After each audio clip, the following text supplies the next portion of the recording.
What's up, people? Class is in session. We have another game here in GrandMaster. This is actually going to be Grego. And a lot of you guys who are Lucio probably know Grego. He's a pro player. He's actually started streaming recently, and he's playing the new Lucio. So in order to figure out and learn how to play the new Lucio, we're going to be reviewing and analyzing and seeing what these pro or slash Grandmaster Lucios are doing in these games. So let's break it down. So, okay, here we go. Grego starting out with the speed buff. Let's see what he does. Let's see what he does. And immediately he starts shooting at the other team. His Winston goes in, and he immediately moves forward to try to peel for his Winston, try to be on the speed buff in order to allow that Winston to back out. But Winston went a little bit too ham, and that's not his fault. He did what he needed to do. And now he's just staying back with his team, pocketing. He's going to be on heal buff so he can heal that Zarya behind him. And he would have knocked that Roadhog back if it wasn't for the enemy Zarya's bubble on him. But now that they got this pick, he's going to get the amp on his Zarya. And then just play cautiously, especially when he knows there's a Roadhog there. He's waiting for his team. Look how he's using these corners. You'll see that very consistently. Look at his positioning this entire game. He's right next to these doorways, weaving in and out of cover. You see especially when he's reloading, getting the knockback on that person. He's not going to wake up that Reinhardt, and he just weaving back and forth. Now that you see, you see that two allies of his have been killed, so he's actually going to back off, and he's going to reposition, and he is not afraid of repositioning with his team. So. And then, even notice right here, he's going to be in this corner again.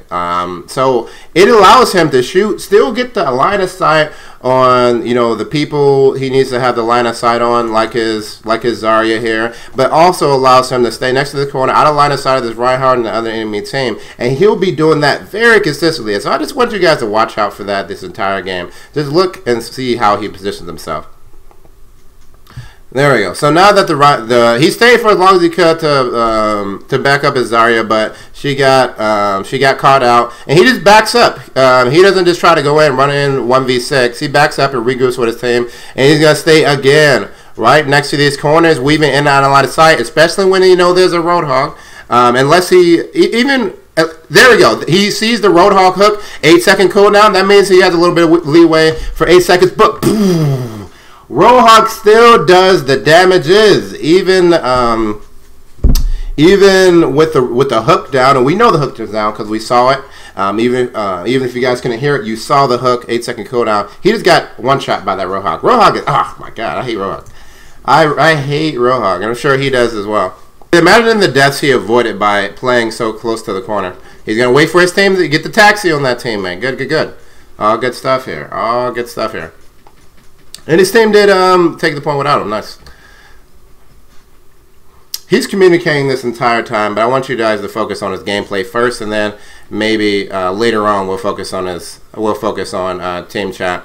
Because you're not always going to be able to communicate in games. You're not going to be, your teams aren't always going to be this receptive. So he's moving in. He's going to be in a kind of cost. He's getting the knockback on people, and now he's using for that fight, because the fight has been committed.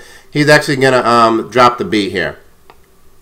Just to continue the fight. Now, I do want to analyze this beat drop. Was this a great ultimate? So we're gonna take it slow. Okay. So someone gets hooked. I think it was this Tracer. Winston goes in to reinforce. Good. Reinhardt charges in. Okay. And the fight's starting. Alright, so enemy Lucio drops the beat. Their Genji gets taken out. So right now we know it's 5v6. And he actually amps. What is he amping? Heals and speed. And he's probably going to get the knockback on some people right now. Yep, there we go. And he drops the beat. He turns around, drops the beat. He doesn't hear any enemy ultimate that his Soundbeer would be good at countering. He just drops it because his team has committed to the fight, and he does it to help his team win the fight, and of course to save this person over here. Can't really see who this person is right now, but he saves somebody. And then his Winston ults right here and just distracted people. I think it was his Ana he saved. So it allows his team to continue this fight, and we'll see whether or not they actually win that fight as a result of that beat drop. But basically, the fight has been reset to The fight has been reset to neutral status because of that ultimate. So they didn't particularly. So this ultimate that they didn't win the fight. They just stopped themselves from losing the fight. That makes sense. And then Tracer gets picked off again by the Roadhog. He's gonna play next to the paw. And the enemy ends up. Okay, they pick off the Ana. Enemy end up taking a point again. But Winston's getting a lot of kills over here. Winston's going off. Now he's going on the flanking mission because it's just Reinhardt and Zarya specifically. Now, it was a little flank. It wasn't like a hardcore flank, but he just went to displace the Reinhardt and Zarya because I think Roadhog is alive. I'm not sure. But whoever's in that room, because he was positioned right next to this wall, wouldn't have a line of sight on him. And so he was able to displace them, disrupt the Reinhardt shield. And it was relatively safe. It was a little bit risky because Reinhardt could have charged him. But it was relatively safe because without the charge, Reinhardt really can't kill Lucio by himself. And neither can Zarya. So he was able to disrupt the enemy in a safe way. Because he saw there wasn't like a McCree with a flashbang waiting right here. There wasn't like a Roadhog with a hook off cooldown waiting to kill him. So that was relatively safe. There is actually a Roadhog, but he's not actually facing. And he getting the focus. He getting the focus on the Roadhog. Now here we go. They actually the enemy Ana owes to Lucio. And he just kind of controls the Lucio a little bit. But he actually turns around to focus the Ana. But, yeah, he turns around to focus the Ana. But they actually did end up taking the point back. So that beat drop, while it didn't make them win the fight, it actually just didn't make them lose the fight. And he already has 70%. So while I'll say that generally it's best to use your ultimate to counter enemy ultimates, or to combo with your ultimate, that it doesn't mean that dropping the beat just to win the engagement or to not allow your team to lose the engagement wouldn't be useful, but you'll definitely have variable results. And then you'll even see, and I'm going to cover 2 rounds, this round and another round, you'll even see times where Grego drops the beat and like the beat was just not needed. It just didn't work because, again, very variable results. It's more reliable to drop the beat in reaction to ultimates, either your allies or enemy, than just to win the fight. But it can work. It definitely can work, and we just displayed it here that it allowed his team to push the boat. And that Winston really went off. His Winston got 2 like important pills. I think he got 3 picks. All right, he got a speed in because he hears his Genji. Okay, that was very interesting. You saw that he heard his Genji drop the Dragon Blade. And as soon as his Genji went with the Dragon Blade, he sped his team in with the speed app and then went in on Reinhardt. Now, it was, again, he could be charged, but Reinhardt had a shield. The thing is, when the Genji or when one of your teammates drops an important ultimate like that, it gives your team space because the enemy team has to worry about something else besides it. Now they have to worry about surviving that against the Genji blade. So now that gives you a little bit of space to run in and do what you want, like run in and get some damage on that Reinhardt. So his teammates made space with that Dragon Blade. Even if that Dragon Blade didn't pick up any kills, it was so good at making space, he could run in and actually start to drop damage pretty safely. Okay, now he's pulling back. He's just playing the corner. Again, look, notice how he's always really next to walls here as he's dropping down. The damage. And he actually calls out, there's a Roadhog hook. He calls out the Roadhog hook. Unfortunately, he got hit. There we go. It's unfortunate he got hit by that fire strike from the Reinhardt. If he was just a little bit faster on corner, edging out the corners, he would have not gotten hit by that. And then he got hit by the Roadhog hook. Roadhog hook, guys, is on the 8-second cooldown. You should be keeping track of it because as soon as it comes out cooldown, you should be hiding. You should be making sure you're not within line of sight of that Roadhog, at least for the time being, until you hear it go. Like you can do damage on people, and there's a way you can anger yourself away from Roadhog, but he just, he just wasn't aware enough of that Roadhog hook, and that's very common. Roadhog is the bane of Lucio. It's crazy. Roadhog and Pharah. They would have lost the point anyway, but that definitely could have been avoided for the future. And he avoids a lot of Roadhog hooks. It's just, even the pro players are not going to avoid all of them. Even the pro players aren't going to avoid all of them, even the GrandMasters. So we waited for his team. He gets hit by the fire strike, which is... you never want to get hit by those fire strikes. It may seem like a little bit, and Okay. It may seem like a small thing to get hit by those fire strikes, but it's 100 damage, and that's I think it's 7% ult charge for Reinhardt, which is a big deal. It is a big deal, and because he was low as a result, of that fire strike, like 1 minute. Yeah, okay. Like, you saw, like, he was at, like, if we rewind here.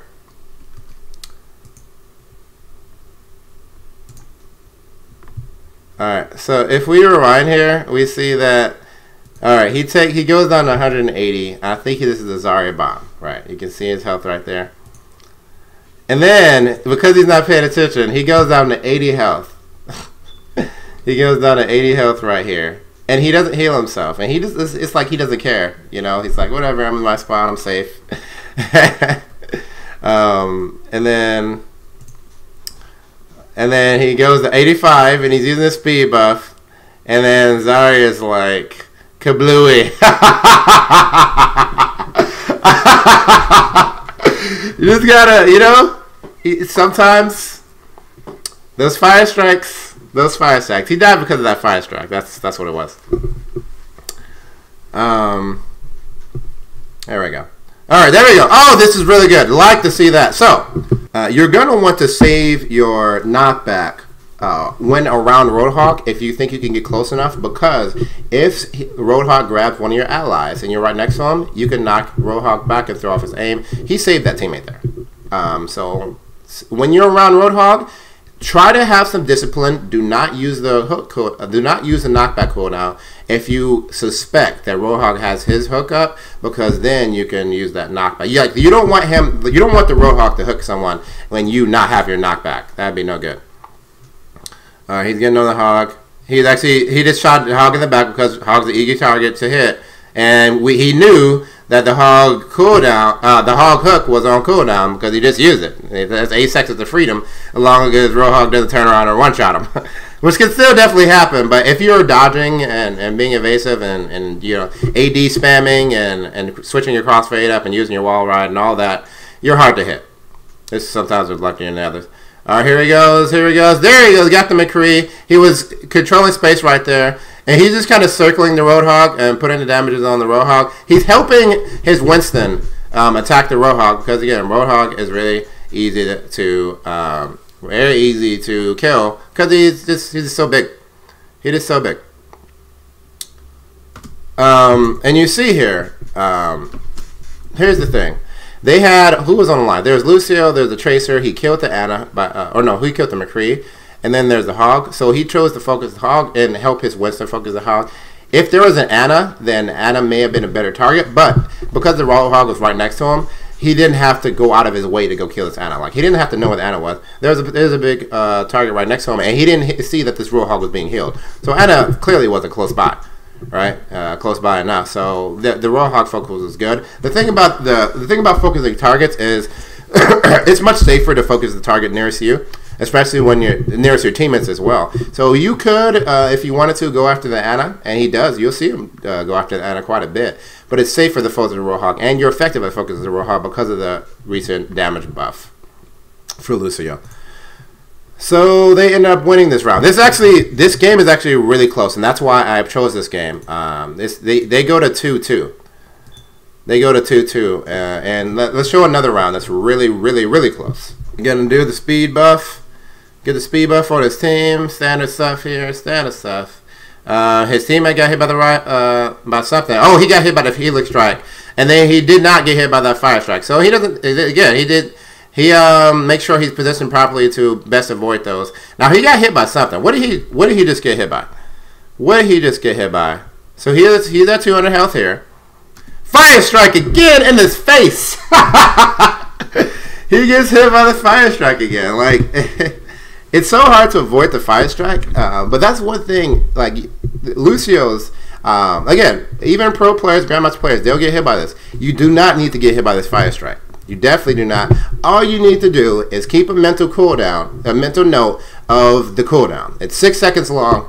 Whenever you see it, and Reinhardt is alive, and he's facing you, be aware of the fire strike, be right next to a corner, and be prepared to dodge it.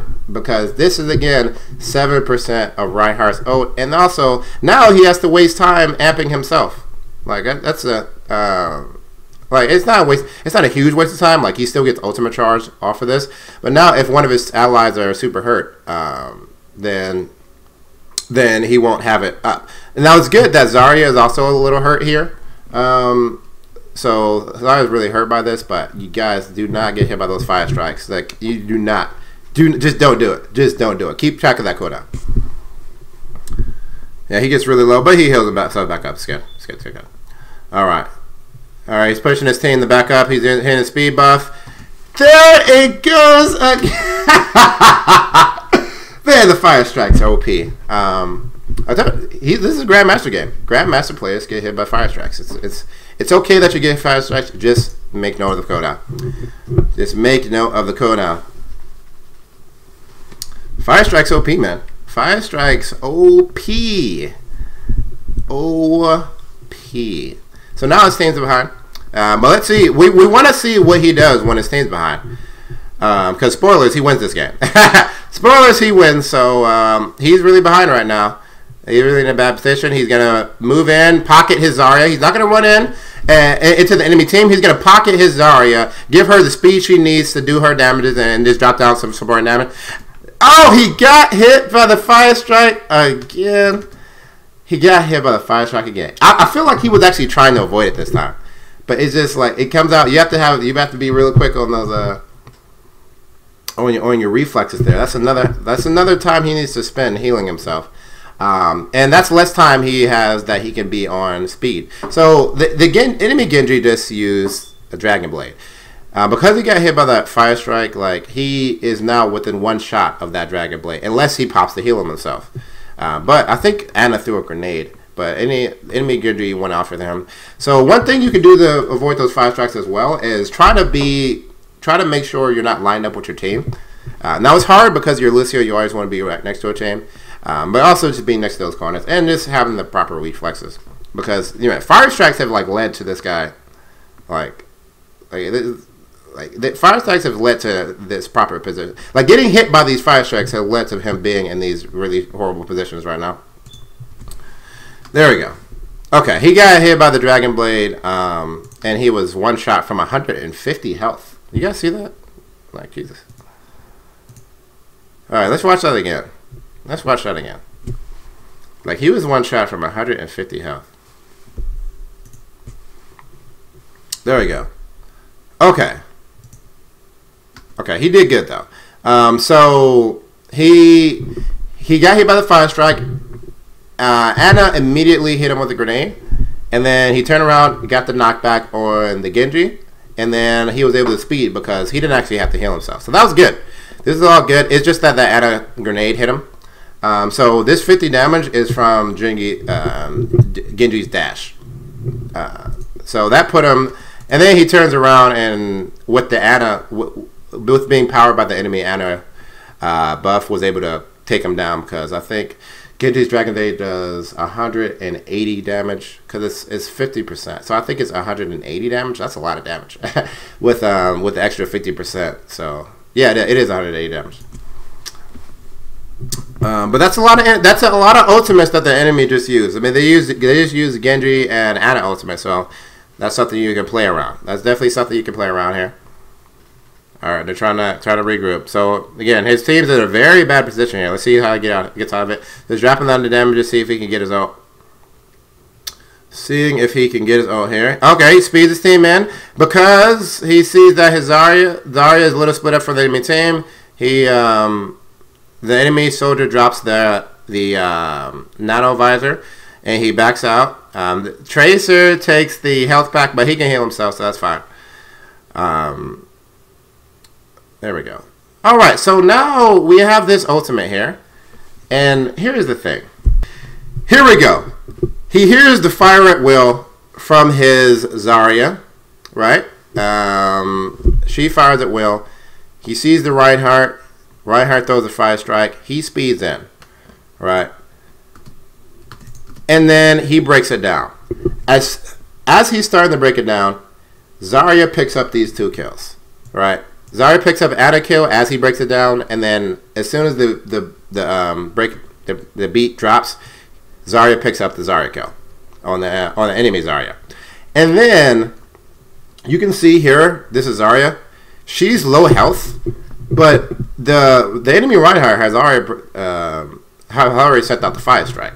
She's not going to be taking any more damage, especially not right next to her spawn. This ultimate, and I'm officially calling it, was a useless ultimate. I'm officially calling it. This ultimate was useless. Like you can see, they already have 2 very key kills. 2 very key kills, and they pick up 2 kills. And they would have picked up those kills. They would have won this fight without this ultimate.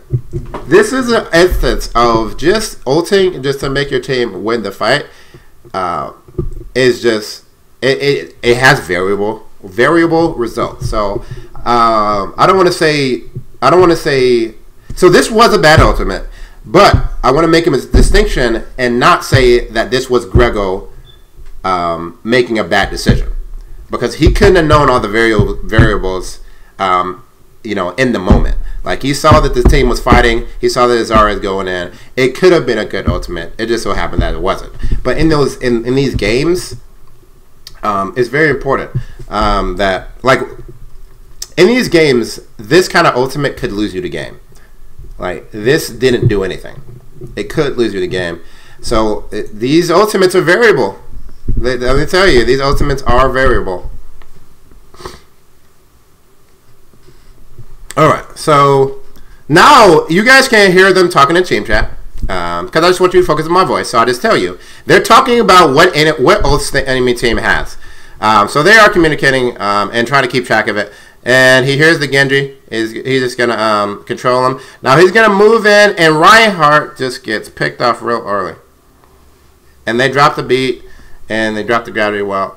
They drop the beat, and then the enemy team also drops the Zarya ultimate, the gravity well, the graviton surge, whatever you call it. And then they also drop the Genji blade. So the enemy team should be winning that. But they didn't. Not yet. Not yet. The enemy team hasn't won that. And he moves in. He gets the down. Look at this guy's aim. Monster. This guy's aim is monstrous. Like, I cannot hit Genji for anything, but he's just like, whatever. I'm just going to put my cursor on him and hit him. And you know what? I want to focus on how. I want to focus on that. Like, how did he aim this guy down? So he goes in there, knocks him, gets the knockback on him, and then let's see, how is he leading? Okay, he led like very small, but you saw that he did lead his shot. He did lead his shot, but a very small amount because he was so close. So that just something to note for those trying to improve their aim and trying to hit Genji. That's how you hit Genji, apparently. Clearly, that's how you hit Genji, because he just did it. All right, so his team, the enemy team, wasted 3 ultimates, and somehow they didn't take this point, which is, I don't know how that happened. Like, they took out the Reinhardt and the Lucio early, but his team's a boss. Like, for some reason, regardless of what he did, the enemy team wasn't able to take this point, even though he died so early. All right, there's the Soldier ultimate. He goes around. Just note that when that Soldier ultimate drops, he amped speed immediately, and then he went to flank around, make sure he's not in line of sight of that soldier ultimate, and his Ana hits the sleep dart, and then he just picks up the easy kill. Now where's he going? He's moving to try to reinforce his team. Who is he trying to reinforce? All right, so let's watch this again. Soldier ultimate drops. He uses speed buff. Ana gets the sleep dart. He sees this low enemies, and he goes to try to reinforce and get the knockback on Genji and Reinhardt, and then Reinhardt Earthshatter. That was all good. Nothing you can do about the Earthshatter if Reinhardt chooses the Earthshatter. But that was all good to move in forward and not get the knockback on that Genji, because knockback is very destructive to Genji, especially if it hadn't used the dash. Too bad that Genji's dash was ready and he used the dash right after, but that was a good knockback. Good stuff, good stuff. Now he's moving in with his team. He's going to be up on here, dropping down the damages. Let's see what he focuses. He's just going to focus the target that his tanks are focusing. Now he sees the Genji is on his Ana, and basically he's just controlling the Genji. And boom! gets the kill on that Genji.